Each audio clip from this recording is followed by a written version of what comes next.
በጣም የሚገርመኝ መጽሐፍ ቅዱስ ክፍል አለ።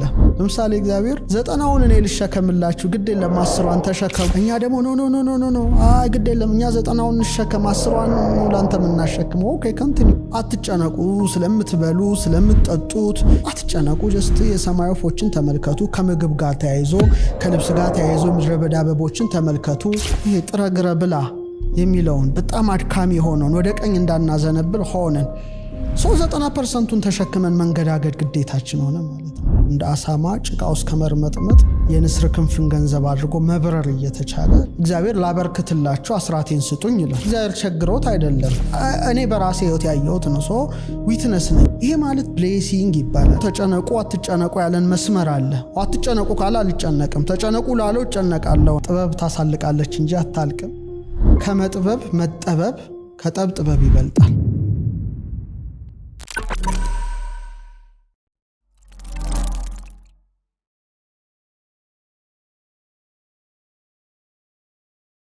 ጊዜ አንጻራዊ ነው።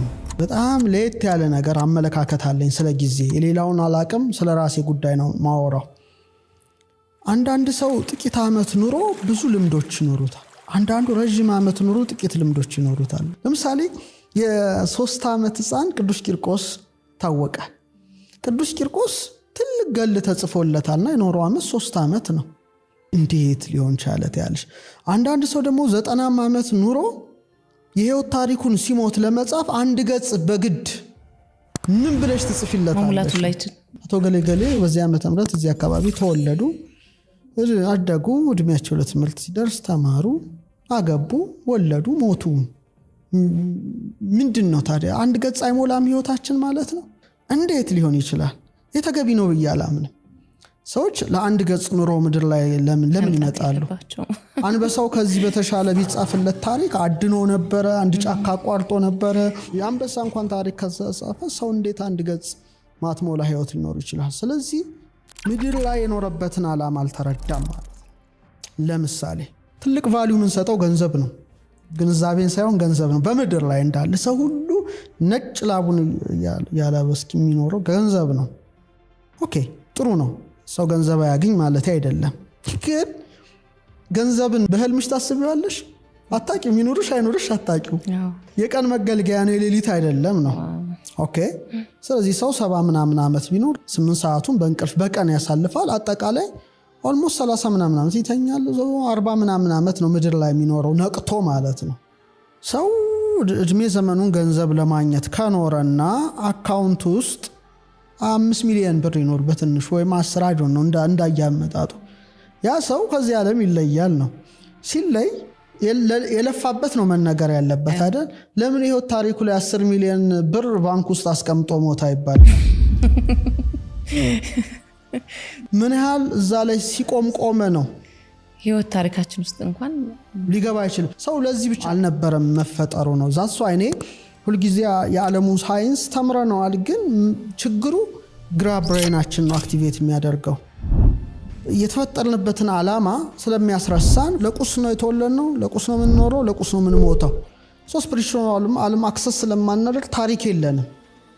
ከእድሜ ይልቅ የህይወት ኤክስፒሪየንስ ብዙ ነው አልኩኝ። ራሴን ወከየ ነው የምናገር። ይሄ ዳሴን ከንቱ ምናምን አይደለም። ለምሳሌ 16 በላይ ሀገሮች አይቻለሁ፣ 29 መጽሐፍ ጽፌያለሁ። በረሃ ውስጥ፣ በመርከብ ውስጥ፣ በአየር ላይ ብዙ ነገሮች ላወራልሽ እችላለሁ። የህይወት ታሪክ አውራ ብባል ከኖርኩበት እድሜ የሆነ ነገር ፈጥኗል። ኦኬ እዚህ ላይ ቆም ብዬ አስባለሁ ነው። ለምን ይሄ ሆነ ብዬ ሳስብ ጊዜ አንጻራዊ ነው የሚለው መልስ እኔ ላይ ይመጣል። ለምሳሌ ገንዘብ ይበረክታል። እንዴት ይበረክታል? አስራት፣ ሰዎች አስራት ይሰጣሉ ነው። እግዚአብሔር ላበርክትላችሁ አስራቴን ስጡኝ ይላል አይደል? እግዚአብሔር ቸግሮት አይደለም፣ ሞር ሳምቲንግ አይደለም። ስትሰጪ ይትረፈረፋል ነው። አታቂውም ሲትረፈረፍ ድንገት ይመጣል። ለምሳሌ እኩል ደሞዝ እኔም አንቺም እናገኛለን፣ ወር እኔና አንቺና ሌላ ያንቺ ተርፎሽ የዛኛው ደግሞ ወዲያው ቡን ይላል። ምንድነው ቡን ያደረገው? አንዳንዱ ደግሞ ሰጥቶት አያልቅም። ይሄ ማለት ብሌሲንግ ይባላል፣ በረከት። በጣም ሰዎች ገንዘባቸው እንዲባረክ ብቻ ነው የሚመኙት። ጊዜም ባርከው አልፋ እግዚአብሔር ጊዜም ባርከው ካልሹ በጣም በጥቂት ጊዜ እጅግ ብዙ ስራ ሊያሰራሽ ይችላል። በቃ እኔ በራሴ ህይወት ያየሁት ነው። ዊትነስ ነኝ፣ አንድ ምስክር ነኝ። ለምሳሌ በጣም የሚገርመኝ መጽሐፍ ቅዱስ ክፍል አለ። ሐዋርያት ክርስቶስ ሳይጠራቸው በፊት የተለያየ ሙያ ያላቸው ናቸው። ለምሳሌ ታክስ የሚሰበስባል ማቴዎስ፣ እነ ጴጥሮስ እና ዮሐንስ አሳ አጥማጅ ናቸው። ሌላም እነ ቶማስ የግንብ ስራ ወዘተረፈ። ሉቃስን ብትዩ ሐኪም ነው። የተለያየ ሙያ ናቸው ነው። ይጠራቸዋል። ሲጠራቸው ህይወት ተለወጠ። ያቺ ሞመንት የህይወት ቁልፍ ትለወጣለች። ምንድነው የሆኑት? ሱፐርናቹራል ነገርን ኤክስፒሪየንስ ማድረግ ጀመሩ። ምሳሌ እንዳይረባቸው ህብስት በርክቶ ይበላሉ።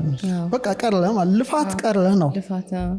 በጣም ትልቅ ጉዳይ ነው ማወራው። አሁን እንደውም እስካሁን ካለው ለኔ ትልቅ ጉዳይ ነው ይሄ ብናገረው። ውሃ ወይን ይሆናል። ባህር ላይ እንምጣ ሲሉት እነ ጴጥሮስ ነው ይላቸዋል። ነፋስ ሲገሰጽ ያሉ ሙሴ ብርሃን ሲበራ በጣም ስፍር ቁጥር የሌለው ደግሞ አጾሙ ሞይ ሲሏቸው ሙሽራው እያለ ሚዜዎቹ አይጾም ይላቸው እና የነበሩበት ህይወት በጣም በቃ አይተውት ማያውቁት ነው። ከስቅለቱና ከትንሳኤው በኋላ ጥቂት ሲለያቸው አሳ ለማጥመድ ሌሊቱን ሁሉ ይታገላሉ ነው። የትግል ህይወት ነውና ዓለም ለኔ እንደዛ ሌሊት ሆኖ የሚታየኝ ዳይሜንሽን አለ። ትግል አሳ ግን የለም። መታገል አሳው ግን አይገባ። በኋላ ንጋት ላይ ወደ ውሃው ዳርቻ ጌታ ይገለጻል። ንጋት ራሱን ችሎ ትርጉም አለው እና መረቡን በቀኝ በኩል ጣሉ ይላቸዋል። እና በቀኝ በኩል ሲጥሉት 153 ትልልቅ አሳዎች ተያዙ። የቀኝ መንገድ በጣም ቀላል አይደለም። ግራ ሌላ ነው፣ ሌፍት ልፋት ነው፣ ቀኝ ራይት ነው። አሳውን ደግሞ ጠብሰን እንበላለን እናዘጋጃለን እንዳይሉ ሌላ የተጠበሰ አሳ ማን እንዳዘጋጀው የማይታወቅ ህብስታል እና ተለወጠ ነው። ኦኬ ያ ከሆነ ሰዎች ስጋዊ ማንነታቸውና መንፈሳዊ ማንነታቸው ማዋሃድ ከቻሉ በዚህ ልዕልና ደረጃ አሉ። አሁን ግን እየተከተልን ያለነው የግራውን መንገድ ነው። ለምሳሌ እግዚአብሔር 90ውን እኔ ልሸከምላችሁ ግድ የለም 10ዋን ተሸከሙ አይነት ነው። እኛ ደግሞ ኖ ግድ የለም እኛ 90ውን እንሸከም 10ዋን ነው ላንተ የምናሸክመው። ኦኬ ኮንቲኒው። አጠቃላይ ቅዱሳት መጻሕፍትን ትምህርት ስትመለከቺ በዚህ ዓለም ስላለው ጉዳይ እንድንጨነቅ አልተፈቀደልን። አትጨነቁ ነው በጣም ትልቁ ሜሴጅ። አትጨነቁ፣ ስለምትበሉ፣ ስለምትጠጡት፣ ስለምትለብሱት አትጨነቁ። ጀስት የሰማይ ወፎችን ተመልከቱ። ከምግብ ጋር ተያይዞ ከልብስ ጋር ተያይዞ የምድረ በዳ አበቦችን ተመልከቱ። ሰሎሞን እንኳን ከነሱ እንዳንዱ አልለበሰም። እናንተችን መንግስቷንና ጽድቋን ፈልጉ፣ እኔችን ቀድጃታለሁ፣ በዚህ ምንም የምታጡት ጉዳይ የለም ባካችሁ አይነት ነው። ትኩረት ማድረግ ያለብኝ ወደ አዘዘኝ ይመስላል። መንግስቱ ምንድነው? ጽድቅ ምንድነው? ሌላ ጉዳይ ነው። ኦኬ አሁን ግን ዓለም እንዲገለበጠችብን ያን ጉዳይ ያን ሪያሊቲ ነው። አይሽ መነሳንሱን ወደ ግራ እንደምናዞረው ይሄ ጥረ ግረ ብላ የሚለውን በጣም አድካሚ ሆነን ወደ ቀኝ እንዳናዘነብል ሆነን 90% ተሸክመን መንገዳገድ ግዴታችን ሆነ ማለት ነው። ብሌሲንግ የለም ላይፋችን ላይ በረከት የለም። በቃ ምንም የለም። ትደክሚያለሽ፣ ትለፊያለሽ፣ ነጭ ላብ አልብት እስከ ሞት ድረስ ትጓዣለሽ። ይሄን ኤክስፒሪየንስ ማድረግ አትቺ። ምክንያቱም እሱ ያለን ሌላ ነው። ተጨነቁ አትጨነቁ ያለን መስመር አለ። አትጨነቁ ካለ አልጨነቅም፣ ተጨነቁ ላለው እጨነቃለሁ ነው። ስለዚህ ይሄን እሰጥሃለሁ የሚጨመርልሃል። ይሄ ምድራዊ ላይ ያለውን ጉዳይ ዓለም ማየት የሚፈልገውን የሚጓጓውን ሁሉ እሰጥሃለሁ። አትጨነቅ ልጄ፣ የኛውን ተጨነቅ ካለኝ አምላኬ አልፋ እግዚአብሔር ነው ይሄን ያለው። አደምጠዋለሁ። ካደመጥኩት የኔ ሪያሊቲ ሌላ ነው። አንድ ዓለም ላይ እንኖራለን። እኔ የምኖርበትና አንድ ሰው የሚኖርበት ሪያሊቲ ይለያያል ነው። ልክ እንደ ቀኙና ግራው መንገድ ነው። ግራው ትግል ነው፣ ይታገላል እያለ አንዳንዱ ደግሞ አይታገልም። ለምሳሌ ሁሉም ጥለው የሄዱት ተመልከቻቸው። በረሃ ውስጥ አይራቡም እኮ ምግብ አይደል የሚፈልጉ። ምግብ ከፈለጉ አንድ መልአክ ተልኮ ልክ እንደ ኤልያስ ህብስት ይመግባቸዋል። ያ ደግሞ በማዕዛን ብቻ ይረካሉ። በቃ ዛት ሰው ምግብ ከቆመ እነሱ ማየት የሚፈልጉት ሌላ ሪያሊቲ ነው። ብርሃን ሲወርድ፣ መላእክት ሲወጡ ሲወርዱ፣ ሌላ ዓለም ሌላ ምድር ላይ ሆኖ ጀስት ሄቨንን እንደማጣጣም እንደ ያዕቆብ ተኝቶ ድንጋይ ተንተርሶ የወርቅ መሰላል እንደተመለከተው ምድር ላይ ሆኖ ረቂቁን ዓለም ያያሉ ነው። ይሄ ደግሞ ጥሮ ግሮ ላቡን ጠፍ አድርጎ ይኖራል። እና ምንድነው ወደ መጽሐፉ ስንሄድ ብዙ ጊዜ የሚባለው ኮንሰፕት ከአንዱ ይለያያል። በቃ ይሄን ያየሁት ነው፣ በራሴ ነው። ሌላው አይመለከተኝም። በዚህ ላይ አንድ የራሴ የሻራ ያለኝ ሰው በመሆኔ ማለት ነው። ስለዚህ ሰዎች ጊዜያቸው እንዲባረክ እግዚአብሔርን ቢጠይቁት፣ ጥበብ ታሳልቃለች እንጂ አታልቅም። በጣም ሰፊ ዓለም ነው። በጣም የሚያስደስት ዓለም ነው። ከመጥበብ መጠበብ ከጠብ ጥበብ ይበልጣል። ይህን ብቻ ቢይዙ በቂ ነው እና ከፍ ብለው እንዲመለከቱ። ዝቅ ካልሽ ዝቅታ ብዙ ጊዜ ላለው እንደ አሳማ ጭቃ ውስጥ ከመርመጥመጥ በልዕልና መጓዝ የንስር ክንፍን ገንዘብ አድርጎ መብረር እየተቻለ ለምንድን ነው? እና ሰዎች ሌላ የሚናገሩትን ነገር በጣም ቢጠነቀቁ ከባድ ነው። አንደኛ በእኛ ትምህርት ከነፍስ የሚወለዱ ነገሮች አሉ። ልብ መውለጃ ናት።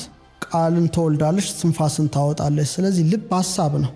ሰዎች የሚያስቡት ራሱ ኃይል አለው እንኳን የሚናገሩት። ስለዚህ የምናስበውን በጣም ብንጠነቀቅ ራሱን የቻለ ኃይል ስለሆነ ማለት ነው። ኃይለ ንባብ የሚባል አለ። ቃል ነው። ቃል በጣም ኃይል አለው እና የምንወረውራቸው ቃላቶች እጅግ ከፍተኛ ኃይል አላቸው። አንድን ነገር ወደ አንድ ቅርጽ የመለወጥ አቅም አላቸው። ለምሳሌ ይሄ ውሃ ቀተሽልኛል አይደለ? እስካሁን ያወራነው ነገር በጎ ነገር ስለሆነ ይህን ውሃ ደስ ብሎኝ ነው የምጠጣው። ምክንያቱም የተናገርኩት ቃል ኤነርጂ ውሃው ላይ ያርፋል ነው። ጀስት ሜሞሪውን ይይዘዋል ነው። ለምሳሌ እናት አባቶቻችን ጠበልን ውጭ ያስቀምጣሉ። ጀስት ለምን? የምንናገረው ነገር ውሃውን ያረክሰዋል ነው፣ ይበክለዋል እና አንቺ ያድነኛል ብለሽ የምትጠጪው መልሶ ይገልሻል ነው። ስለዚህ የምናወጣው ቃል ራሳችን መልሶ ይገለናል ነው። ምሳሌ ጃፓናዊ ሳይንቲስት እንዳደረገው ማለት ነው። ውሃ ላይ ጥሩ ቃል መጥፎ ቃል ጽፎ ድጋም አደረገ ነው። ሪሳይት ያደርጋል። I love you, I hate you፣ ፖዚቲቭ ወርድስ፣ ኔጌቲቭ ወርድስ። ከዛ ጥሩ ቅርጽ የሰራው መልካም ቃል የተነገረበት ውሃ ነው። ክፉ ቃል የተነገረበት ውሃ በጣም በ24 ሰዓት ውስጥ ነው የተፈረከሰው። ስለዚህ የሚፈረክሱንን ቃላት ብንጠነቀቅ ጥሩ ነው። በጣም አንደበታችን ቁጥብ የተረጋጋ ከምስጋና በቀር ሌላ ባያወጣ እመርጣለሁ። ምክንያቱም መልሶ እኛኑ ነው የሚጎዳን ማስጠየቁ ሌላ። ሶስተኛ ኢቭን ከልብ እስትንፋስ ይወጣል ይባላል። ስርጸት በሃ ፊደል እንወከላታለን። ለአብርሃም የተሰጠው ሃ ነው። ለሳራ የተሰጣት ሃ ነው። ለእኛ ሶራ ሳራ እንላለን እንጂ በሂብሪው ሳራይ እና ሳራህ ነው። ሃ ነው የተሰጣት። ሃ እስትንፋስ ነው እና ምን ተነፍሰው ራሱ ኃይል አለው ነው።